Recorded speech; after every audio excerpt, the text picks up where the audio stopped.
मुझे पहली बार भाषण लिख के दिया गया है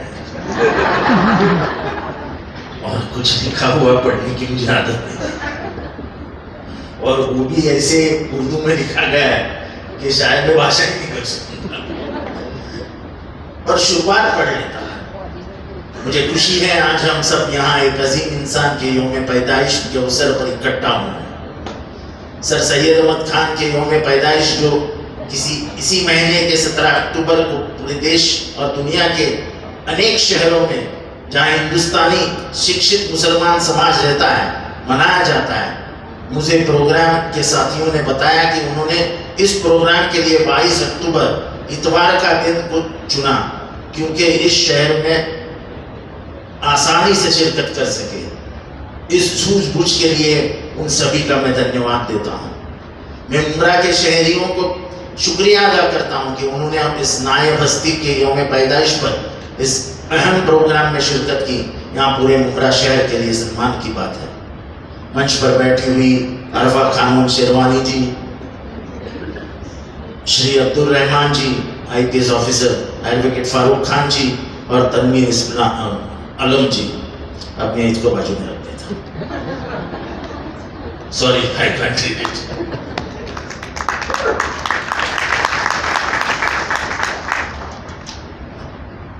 मैं बड़ी गौर से फारूक खान साहब का, तनवीर आलम साहब का, बाद में हमारे मित्र IPS ऑफिसर, उनका भी भाषण सुन रहा था, अब्दुल रहमान जी का। मैं आपको बता देना चाहता हूं फारूक साहब कि 2001-2 में इशरत जहां की हत्या हुई, तब मैं यहाँ का नुमाइंदा नहीं था, लोग मुझे जानते भी नहीं थे, और उसको ऐसे ही अकेले छोड़ दिया था।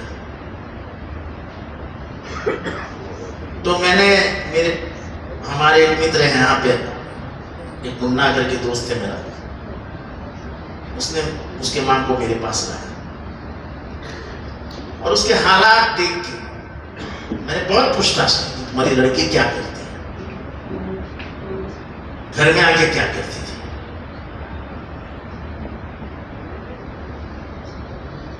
तो समझ में आया कि वो कॉलेज में जाती थी, घर में आके ट्यूशन्स लेती थी। जब कॉलेज के प्रिंसिपल को पूछा गया तो कहा उसका 100% अटेंडेंस है। तो कहीं ना कहीं मुझे शक है कि ये LAT को ऑपरेटर बताएगी। मैं बोला यार LAT की ऑपरेटर है और घर में बैठी है, कभी बाहर भी नहीं गई। उसका एक बॉयफ्रेंड हुआ करता था, तो अभी सच्चाई है बता देता हूँ। उसके साथ कभी कभी 1-2 दिन के लिए जाती थी, तो उसके माँ ने भी मुझे बताया था। और फिर एक अचानक एक दिन उसका बॉयफ्रेंड उसको लेके गया नासिक में से उसने आखिरी फोन किया माँ को, और वो घबराई हुई थी कि मेरे पीछे कुछ लोग लगे हुए हैं, और उसने फोन रख दिया। फिर जो हुआ पूरे देश और दुनिया को मालूम है। लेकिन सबसे बड़ी जो शक की बात यह है कि वो रहती थी मुंब्रा में, कमिश्नरेट थाना, DG महाराष्ट्र। उसकी जो IB की रिपोर्ट थी, जो रिपोर्ट आती है कि ये ऐसा है, वो ऐसा है, वो ऐसा है, वो गुजरात को भेजी गई थी। क्या संबंध है? अगर थाना के IB को पता चलता, थाना IB अगर पुलिस थाना कमिश्नर को बताते तो थाना पुलिस उसको अरेस्ट कर देती। वैसा नहीं हुआ, ये शायद ही किसी को मालूम। उसका पूरा इंफॉर्मेशन गुजरात को दिया गया और कहा गया कि टेररिस्ट। महाराष्ट्र को कोई इंफॉर्मेशन नहीं। जो लड़की 22 साल महाराष्ट्र में रही है उसको आप LAT ऑपरेटिव कहते हैं और महाराष्ट्र को मालूम भी नहीं है, ये हो सकता है? हो सकता है? फिर जो हुआ फिर बाद में लोगों ने केस लेने से इनकार कर दिया। फिर हमारी शबनम हाशमी जी जो है वो मेरे बहुत अच्छे ताल्लुकात हैं उनसे। फिर हमने वृंदा ग्रोवर को, वो जरा सीनियर एडवोकेट थी, एग्रेसिव थी, मूवमेंट में से आई थी, विचारों से कम्युनिस्ट थी, तो उसको लगा दिया। बाद में जो हुआ ये खुलकर बताने की बात नहीं है, लेकिन हम पहुंच गए थे और 2014 आ गया, केस खत्म हुआ, आगे बढ़। तो ये मैं हमेशा कहता हूं कि मुसलमानों की बात जब हिंदू उठाता है, लड़ता है, तो उसको एक ज्यादा, मुझे हमारे मुसलमान दोस्त भी बोलते क्या है, वो गिरता है झंडे में, छोड़ देना है। ऐसा नहीं होता। जब तक आप अत्याचारों के खिलाफ बात नहीं करोगे, अत्याचार बढ़ते जाएंगे। और मैंने ये देखा है कि लोग कम बात करते हैं। उनसे कहो कि मोर्चे के लिए आओ, they will not join you. Most of them think that they are idiots, कुछ भी करते हैं। बीच में उमरा में 400 लोगों का धर्मांतरण हो गया, ऐसा उत्तर प्रदेश के पुलिस स्टेशन ने निकाल दिया। 400 लोगों का धर्मांतरण कैसा हो सकता है? मैंने उसी समय आवाज निकाला कि मुझे याद दो। 3 दिन के बाद पुलिस ने बताया कि एक भी धर्मांतरण नहीं हुआ है। अगर मैं चुप बैठा तो यहाँ के 50 बच्चे उठाए जाते, उनको उत्तर प्रदेश के किसी जेल में डाला जाता और लड़ते लड़ते माँ बाप बूढ़े हो जाते।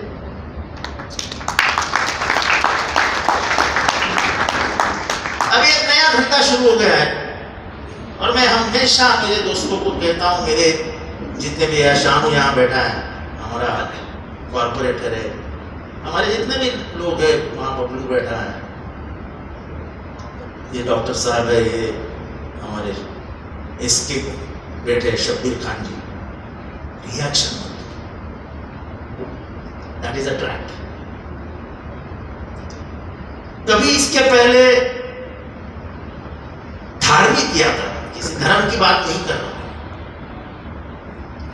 एक स्पॉट रखा था, उसके आगे नहीं भी चलने देते थे, तो रास्ता खोल दिया गया।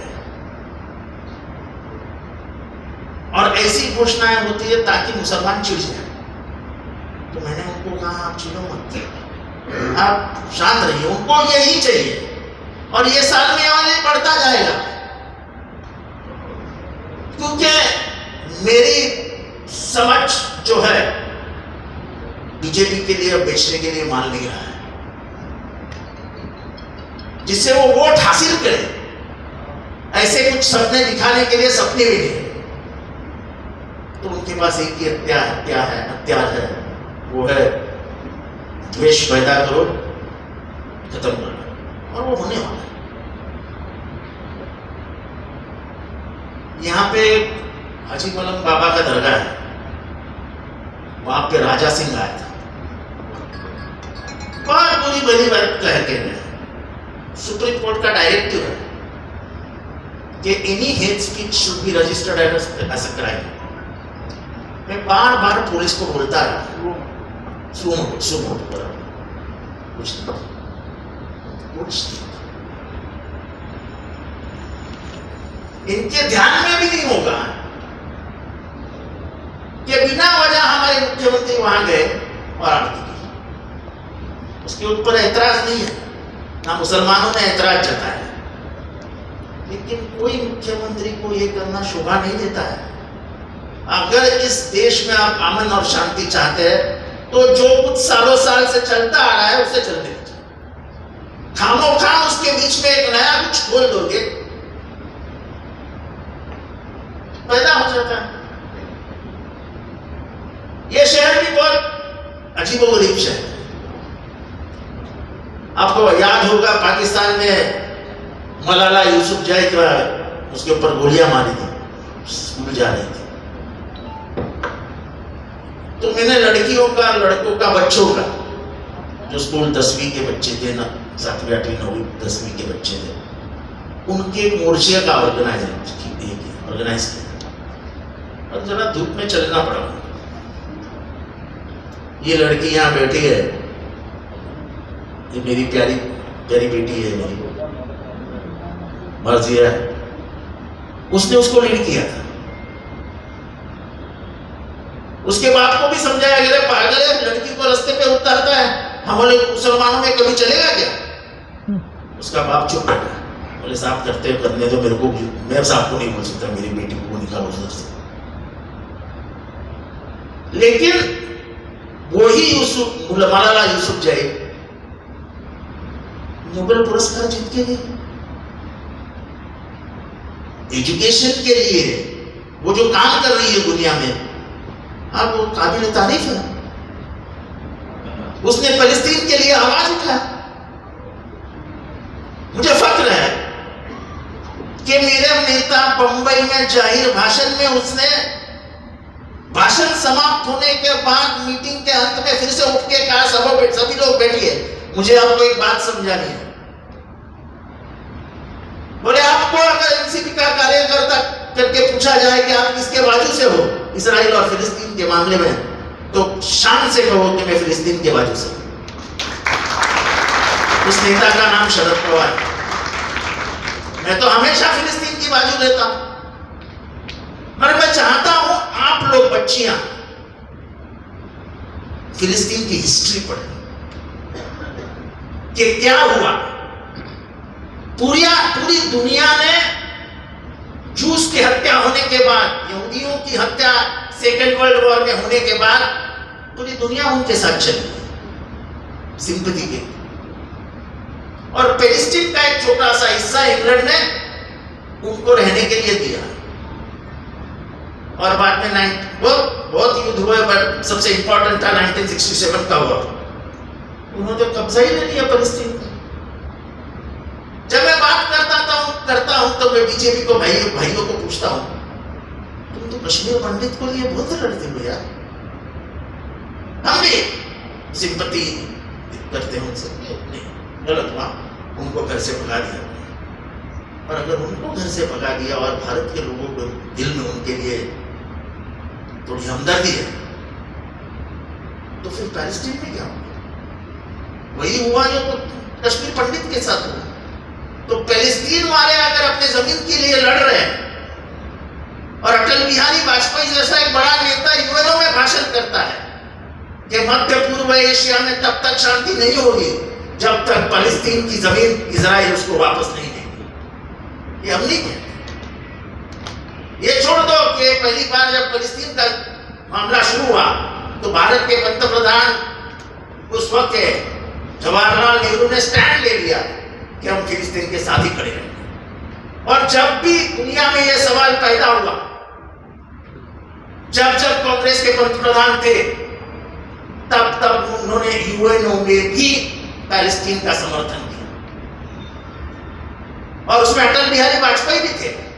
यह पहली बार ऐसा हुआ कि हमारे देश के प्रधानमंत्री उठकर पहले ही दिन बोलते हैं इजराइल के साथ। मालूम नहीं दूसरे दिन क्या हो गया, फॉरेन अफेयर्स मिनिस्ट्री ने कह दिया कि नहीं भारत पैलेस्टीन के साथ। ये मुझे I did not understand the politics inside. तो शरद पवार का यह भाषण होने के बाद मंत्रियों ने उसके बेटी को टैग करके लिख दिया कि अब तो सुप्रिया सुले भी गाजा में जाके हमास ज्वाइन करेंगे। हालांकि उसके पिताजी कभी रिएक्शन देते नहीं, वो गिनते भी नहीं लोगों को। उनका स्टैंड है तो है। वो पहला आदमी था जिसने कहा था बाबरी मस्जिद जहां पे शहीद हुई है वही बननी चाहिए। तब देश में किसी से किसी की बात करने की ताकत नहीं थी। और इसीलिए मैं उनके साथ हूं। जो एक विचारधारा उन्होंने पकड़ के रखी है वो छोड़ते नहीं। 10% म्हाडा के फ्लैट अगर घीटोस तोड़ने होंगे तो जितेंद्र 10% म्हाडा के फ्लैट मुसलमानों के लिए रिजर्व करो, ये उन्होंने मेरे को बताया। तेरी अगली पॉलिसी जो बनेगी उस पॉलिसी में डाल देना कि 10% flats of MHADA will be reserved for Muslims. बोलते मैं सोचते रहता हूँ यार, माहिम और दादर में कोई अंतर नहीं है, लेकिन दादर में एक मुसलमान नहीं मिलता।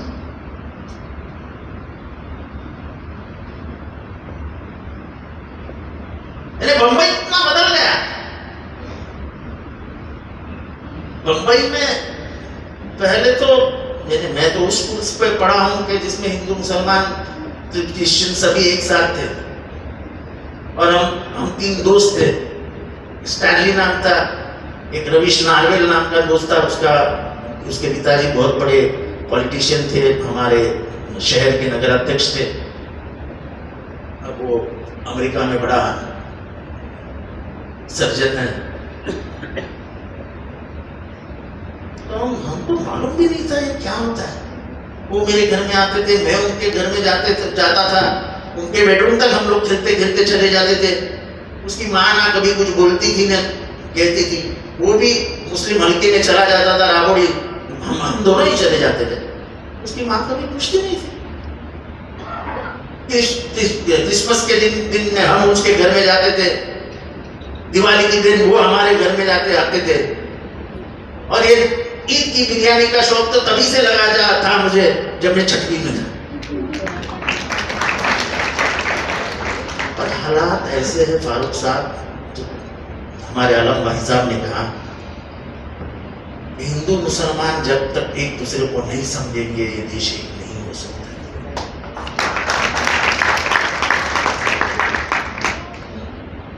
ऐसा कौन कहता है कि होली नहीं खेलनी चाहिए? मैं बोलूंगा तो लोगों को बुरा भी नजर आएगा, मुझे माफ कर देना। दिवाली मनानी चाहिए, क्या होता है? सब बच्चे हैं, रहेंगे एक साथ, समझने दो एक दूसरे का कल्चर। हम कल्चरली अपने आप को अलग कर रहे हैं, हम बाजू में निकाल रहे हैं। आपने कहा, ये हरदम इधर मैं कहता हूं कि मराठी इस राज्य की रेवेन्यू लैंग्वेज है। आपको PSI बनना है, आपको नायब तहसीलदार बनना है, आपको MPSC देनी है, तो आपको मराठी पढ़नी पड़ेगी। कैसे जाओगे आप आगे? लोगों को बुरा लगता है। ये जितेंद्र हरदम कहता है कि मराठी लिखनी और पढ़नी चाहिए।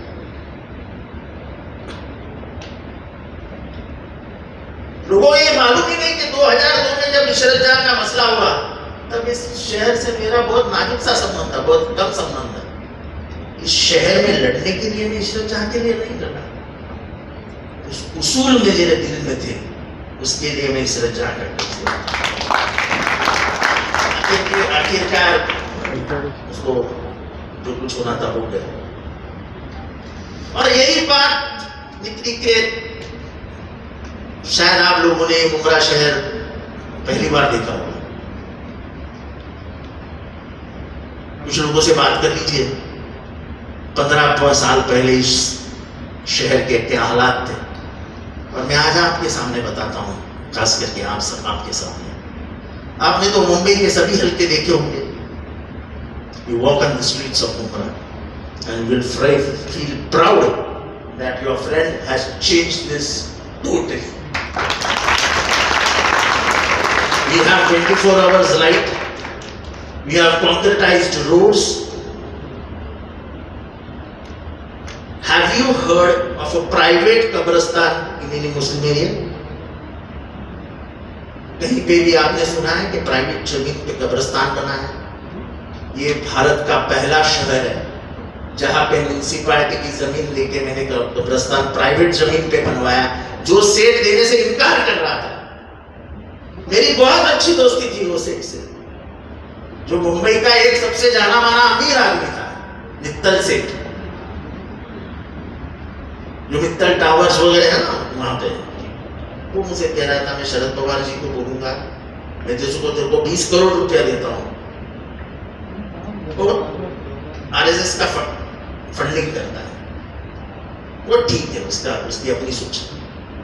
तो मेरे यहाँ 2 चीज मत लाना, स्लॉटर हाउस और कब्रिस्तान। बोला मैं तो हटूंगा नहीं, तो शरद पवार जी को बोलने थे, किसी को भी जाके बोल, मुझे 5 एकड़ चाहिए या नहीं चाहिए। तो कुछ हमारे में से भी लोग थे, उन्होंने कहा है क्या कब्रिस्तान क्यों चाहिए, कब्रिस्तान इधर का रिजर्वेशन उधर क्यों कर रहे हो, कर रहे। पर अल्लाह जो करता है सोच समझ के करता है। मेरे पास कब्रिस्तान आया और 1 साल में कोविड आया। अगर ये कब्रिस्तान नहीं होता तो मैं आप सभी लोगों को पूछता हूं कि आपके मैयत आप कहां दफनाते थे, जगह बताओ। मुझे तो किस बात का है, आज अलीगढ़ मुस्लिम यूनिवर्सिटी के अलुमनाई यहाँ पे बैठे, मुझे लगता है सब पढ़े लिखे हैं। जब मेरे पे वक्त था, चंद लोगों को छोड़ के कोई आदमी नहीं बात कर रहा था कि जितेंद्र को कब्रिस्तान कर दे। मैं उनको, जब मैं गुस्से में रहता हूँ तो मेरे ही लोगों को पूछता हूँ, क्या मेरे को 3.5 फीट जमीन दोगे आप इसमें? तो बड़े शान से बोलते थे उनको नहीं जमीन मिलेगी, तो मैं आपके लिए कर रहा था। एक तबका तो उठना चाहिए था कि नहीं जो हो रहा है शहर के लिए अच्छा हो रहा है। यही तो बात कही थी सैयद अहमद खान साहब से कि जहां अन्याय अत्याचार है खड़े रहो, आपके हक के लिए लड़ाई लड़ो। आप हमेशा दूसरे के कंधे पे बंदूक रख के लड़ाई लड़ोगे तो कोई लड़ाई लड़ने वाला नहीं है। एक हाथ दूसरा मेरे जैसा रहेगा और कोई नहीं लड़ाई लड़ेगा। मुसलमानों को रिजर्वेशन मिलना चाहिए, धर्म के आधार पर रिजर्वेशन नहीं देंगे, ये मुसलमानों को पीछे लेने का काम करते हैं। क्यों नहीं मिलना चाहिए? जब अब साबित हो गया है बिहार में कि 85% of the population is backward, आप उसको 50 पे क्यों रोकते हैं? हक और अधिकार की बात है, समाज पिछड़ा ही रहेगा। अब तो सब जगह प्राइवेटाइजेशन आ रहा है स्कूल का, एक नया डिस्क्रिमिनेशन शुरू हो जाएगा। गरीब मुसलमान ही नहीं, गरीब हिंदू भी है, वो स्कूल में जाना छोड़ देगा। A new breed will come out, educated and non-educated, क्योंकि वो फीस उनको ही भरनेगी, उनको उनके ही किस्से से जाएंगी जिनके किस्से बड़े हैं। एक स्कूल की फीस 30-30 हजार रुपया महीने, इतना तो हमारा रिक्शा वाला कमाता भी नहीं। मैं बहुत कोशिश की एएमयू के लिए, एएमयू महाराष्ट्र में आना चाहिए। मुझे मालूम नहीं था, मैंने आपसे बात की थी, लेकिन मैंने बहुत लोगों से कांटेक्ट किया था कि कैसे भी करो यार एएमयू को यहाँ पे लेकर। मुझे एएमयू और जेएनयू ये 2 इंस्टीट्यूट के बारे में बहुत प्यार है, क्योंकि कुछ अलग सोच तो पैदा होनी चाहिए।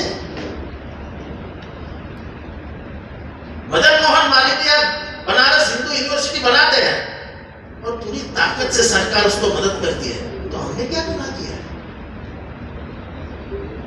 आपको मालूम है जेएनयू का चांसलर का क्या हो रहा है?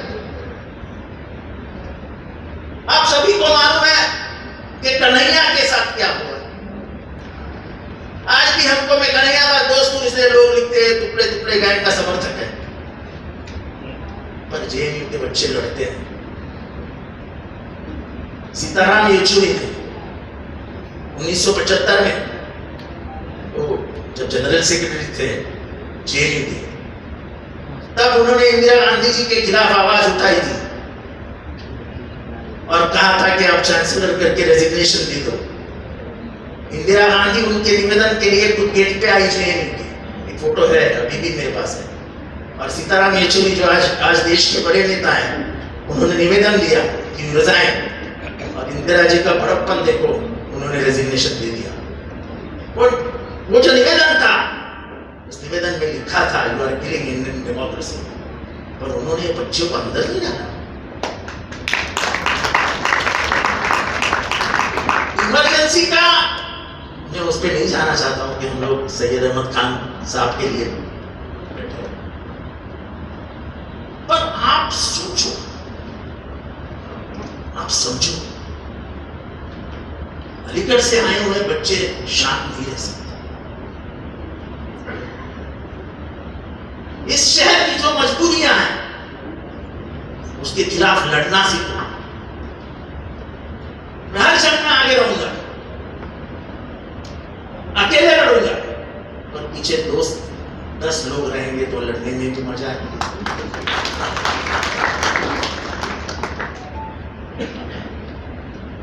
मेरी कॉन्स्टिट्यूंसी को बहुत समझना मुश्किल है।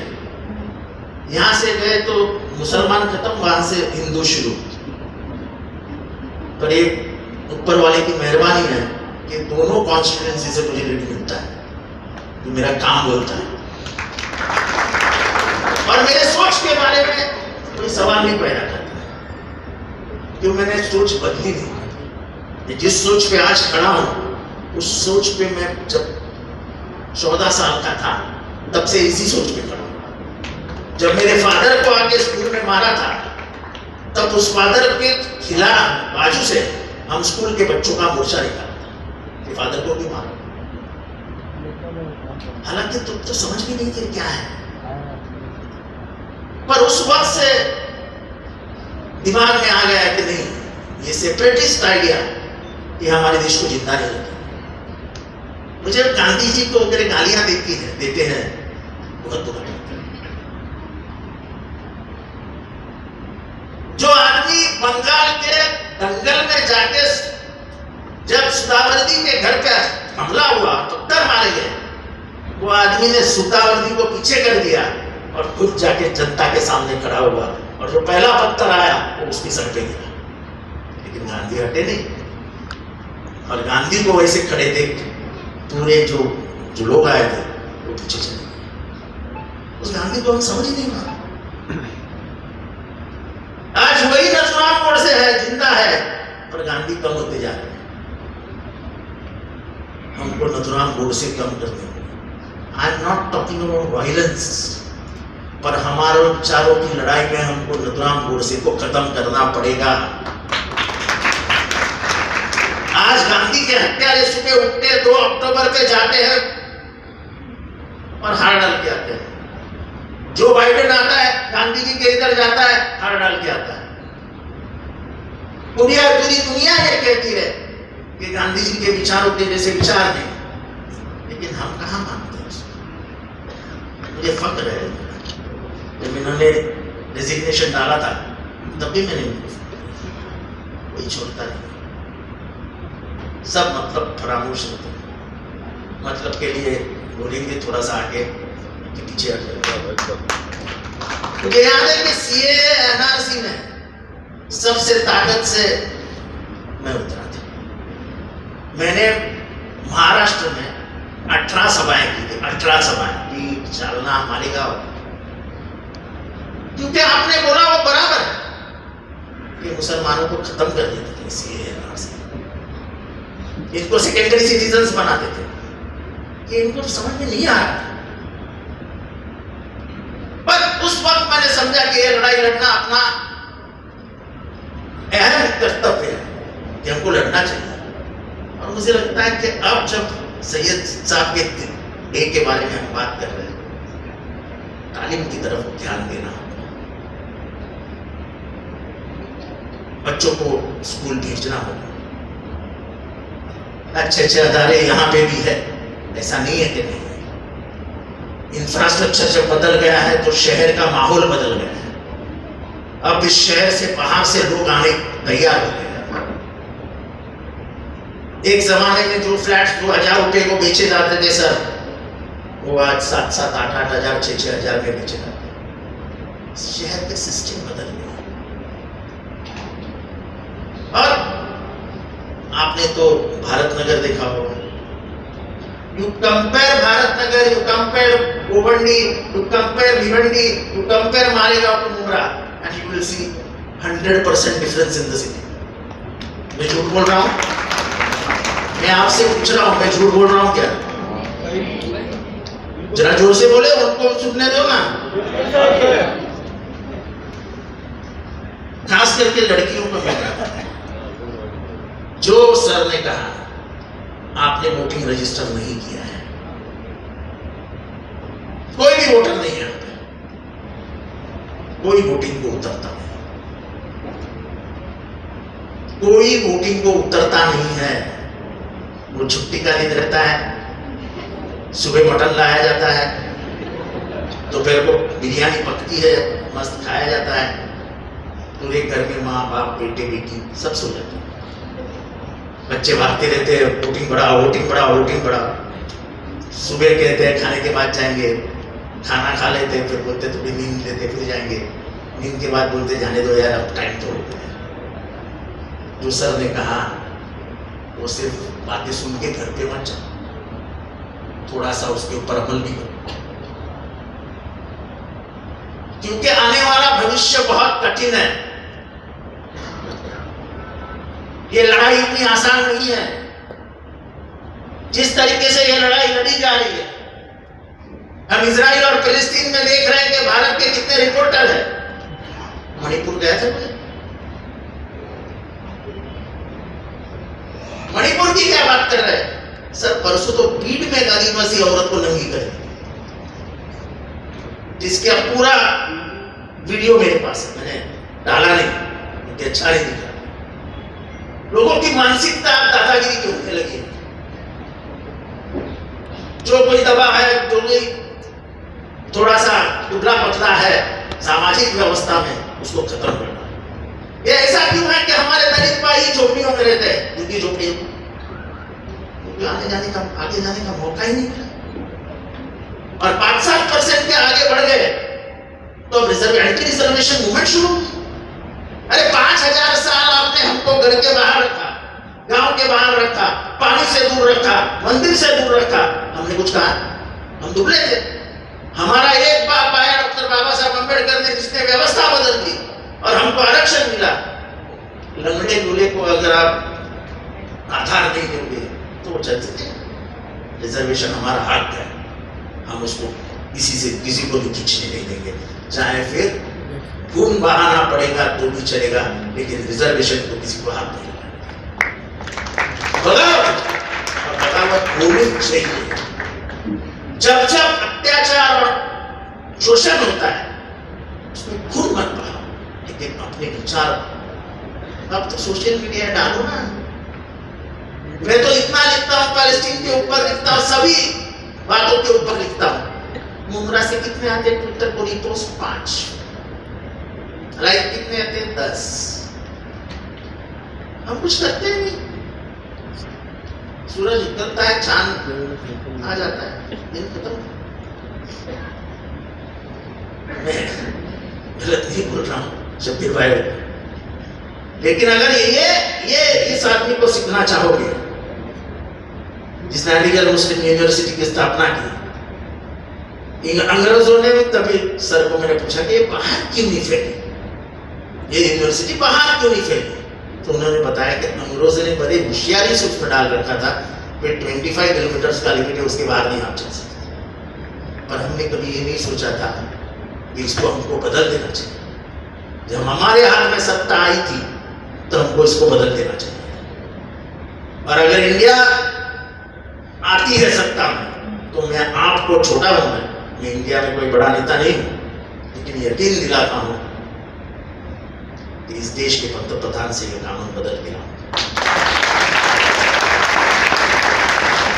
क्योंकि अलीगढ़ मुस्लिम यूनिवर्सिटी कौन चाहता था महाराष्ट्र में ला? मैं वो शख्स था। मैं तो आज भी कहूंगा कि अलीगढ़ मुस्लिम यूनिवर्सिटी को एक कॉलेज देने की भी परमिशन। फिर आप चाहोगे कि 1000 एकड़ जमीन, नॉट पॉसिबल। आप कहोगे कि 5 एकड़ 10 एकड़ जमीन ले लो, एक इंजीनियरिंग कॉलेज डालो, एक बीएड का कॉलेज डालो, एक पीएचडी की लाइब्रेरी डालो, हम डाल सकते हैं।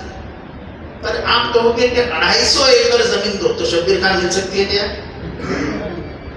नहीं मिल सकती। तो थोड़ी देर रुकिए, अभी मालूम नहीं क्या होगा।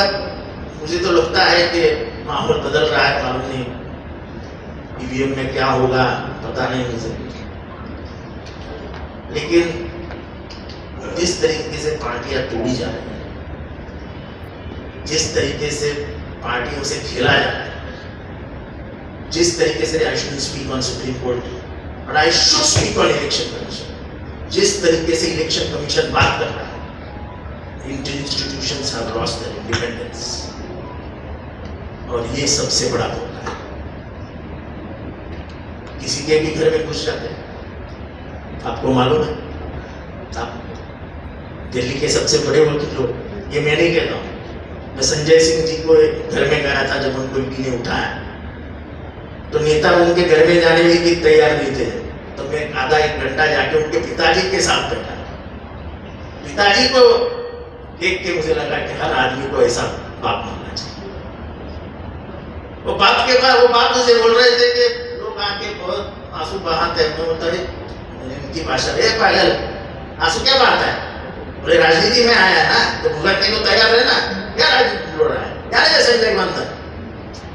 ऐसा मिल जाएगा तो परिवर्तन की दिशा ही बदल जाएगी। लड़का जेल में जाने से क्यों डरता है? अरे माँ बाप क्या बोलेंगे? अगर ऐसा बाप रहेगा तो संजय सिंह जो लड़ाकू है, मुझे लगता है वो बाप की ही देन है। मैं अंदर गया, पत्नी से के साथ बैठा, 4 कुत्ते थे घर में। बोले यही मेरे साथीदार है, 4 कुत्ते ना घर में। तब उन्होंने बताया कि मैंने पूछताछ की कि आपके वकील कौन है? अरे हमारा वकील बहुत शानदार है। तो मुझे लगा कि शानदार बोले तो कपिल सिब्बल, अभिषेक मनु सिंघवी।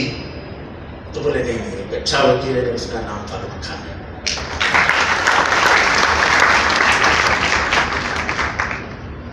मुझे अच्छा लगा कि आज अलीगढ़ मुस्लिम यूनिवर्सिटी के नए चेहरे मुझे दिखने लगते। नहीं तो मैं जब भी भाषण करता हूँ सामने चेहरे वही होते हैं।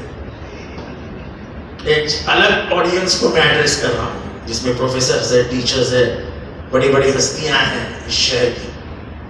आपके अंदर अगर अलीगढ़ की सोच है, मैं पॉलिटिकल भाषण नहीं कर रहा हूं, मैं मुझे वोट दे तो ये नहीं कह रहा हूं, लेकिन समझ बूझ के साथ ये मुमरा के ख्यालों को एक रखो, विचारों को एक रखो, कैसे आगे बढ़ना है ये सोच लो और फिर कदम उठाओ। इतनी बात कह के सभी जो लोग यहाँ पे आए हैं उनको शुक्रिया अदा करता हूँ, मेरी बीवी को शुक्रिया अदा करता हूँ, क्योंकि सबसे ज़्यादा मेहनत उसने की है। तो ये तो कलाकार और शादाब सर, और इसको आगे रखो, ये लड़की को इससे सीखो, रास्ते पे आके कैसे बात किया जाता है। इसकी तरफ उसके बाप है, इसलिए इसकी तारीफ नहीं करता हूँ, ये बाप से भी बहुत आगे है। Asadullah sir, a great personality in the city, a great educationist, and he cares about this. जब हमने सोचा प्रोग्राम के बारे में, नहीं सोचा, इन लोगों ने सोचा प्रोग्राम के बारे में, तो पहला नाम सर किसका सामने आया? तो आपका।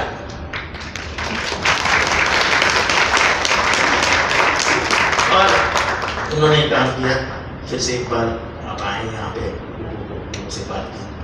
ये 3 मंथली जो डिबेट्स और जो हम रखने वाले हैं चर्चा सत्र, वो रखो, लोगों को एक होने दो, लोगों को हिस्ट्री, ज्योग्राफी, दुनिया में क्या चल रहा है समझने दो। यूक्रेन का वॉर क्यों हुआ? यूक्रेन का गैस कहाँ पे जा रहा है? यूक्रेन से कितना गेहूं भारत 4 साल पहले गेहूं बाहर बेचता था। आज भारत की यह हालत है कि यूक्रेन से गेहूं खरीद के हम लोग यहाँ आ रहे हैं। भारत के हालात कैसे बदल रहे हैं, किसान कैसे मर रहे हैं, इसकी भी जानकारी आप रखो, सभी चीजों की जानकारी रखो। दररोज पेपर पढ़ा करो। हम पेपर पढ़ना ही छोड़ दिए, व्हाट्सएप यूनिवर्सिटी पे ऐसा हुआ दुनिया में। व्हाट्सएप पे मत जाओ, यूट्यूब पे मत जाओ, वो गूगल पे मत जाओ। जो इंकलाब में आता है, जो उर्दू टाइम्स में आता है, जो सहारा में आता है, वो 4-5 न्यूज़पेपर पढ़ो। और जैसे सर ने कहा, आगे बढ़ना है तो इंग्लिश सीखो, इंग्लिश पढ़ना सीखो, लिखना सीखो, मराठी सीखो। आपको अगर महाराष्ट्र में, आप अभी महाराष्ट्रीय नहीं है, अब आपके प्रांत में नहीं जा सकते, अब आगे के जितनी भी पीढ़ियां हैं आपके, उनको यहाँ ही दफन होना है। तो इस शहर की जो भाषा है, इस मिट्टी की जो भाषा है, वो तुमको आनी ही चाहिए। इतना कहता हूँ, फिर से आपका शुक्रिया अदा करता हूँ और शुक्रिया अदा करता हूँ। और मैंने इनसे ज़्यादा वक्त लिया, इसलिए माफ़ी भी चाहता हूँ।